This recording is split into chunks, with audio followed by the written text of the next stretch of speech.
Now, residents of Maiduguri, the Borno state capital, have commended some philanthropists in the state selling fuel for 430 naira per litre for a whole day as against the 637 naira. They gave the commendation during the flag-off of the palliative in 2 petrol stations in Maiduguri. The initiator of the gesture says this move is in line with Nigeria's First Lady Oluremi Tinubu's call on well-meaning Nigerians to assist government in any way to improve the living conditions of the people. Ibrahim Mohammed says both commercial and private vehicles benefited from the succor.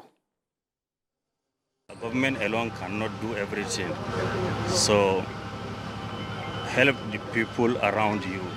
So that is why this Good Samaritan decided to help people of Borno State and the entire nation. This is flagging off to start in Borno State, but we are going to conduct such palliatives in all the nation in geopolitical.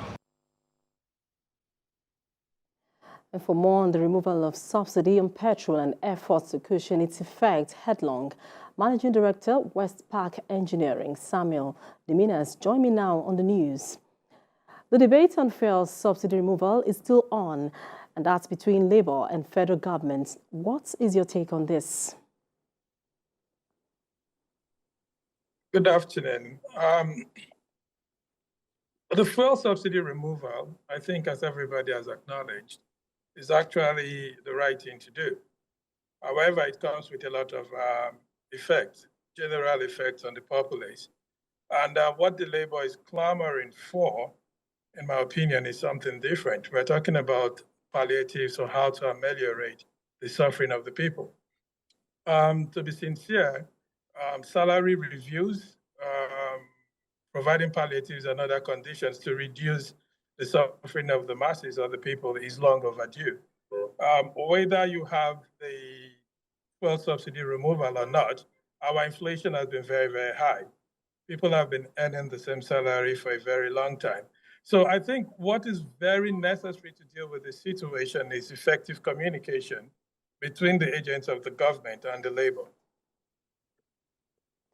All right, let's talk about the arguments from Labour, which of course says that interventions were not planned before the decision. What more can government do beyond what had been done already?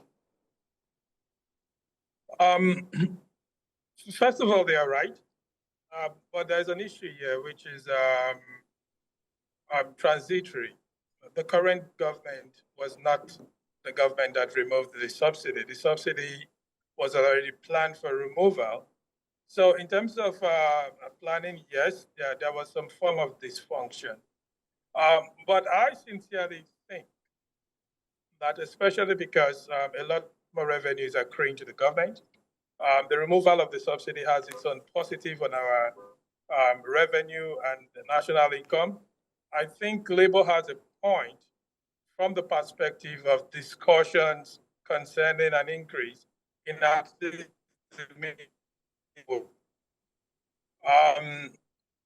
There is never a good time to remove fuel subsidies. But I think, as I had said earlier on, a very, very intensive and honest negotiation across board would be necessary. But to be very clear, the subsidy removal, which in my opinion hasn't even been done very effectively, it's a policy that the government has to stick with. All right, let me talk to you quickly on the local refineries coming up soon, starting with Port Harcourt refinery in December, and of course the Dangote refinery. Do you see this as some glimmer of hope? So we need refineries in Nigeria, but there's a catch-22 situation here.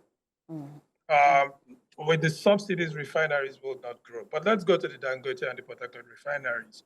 Those would help, but those are not cost control mechanisms. And I think that's the problem we have. The argument for local refining has always been how it is going to reduce the price of fuel. It is not going to reduce the price of fuel. It actually is going to even be more costly because there are several factors in running a refinery besides the transportation of the crude oil products itself. So yes, for the Dangote refinery, for other private refineries, for the Port Harcourt refinery and other national owned refineries.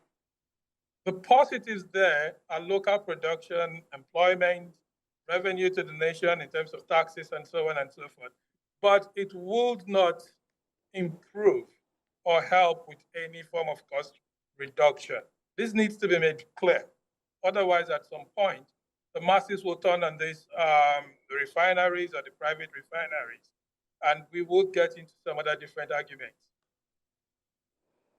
All right, Managing Director, Westpark Engineering, Samuel Diminas, sharing his thoughts with us on the development we're tracking at this time, talking about the removal of fuel subsidy on petrol and, of course, efforts to cushion its effects headlong. Thanks for sharing your thoughts with us.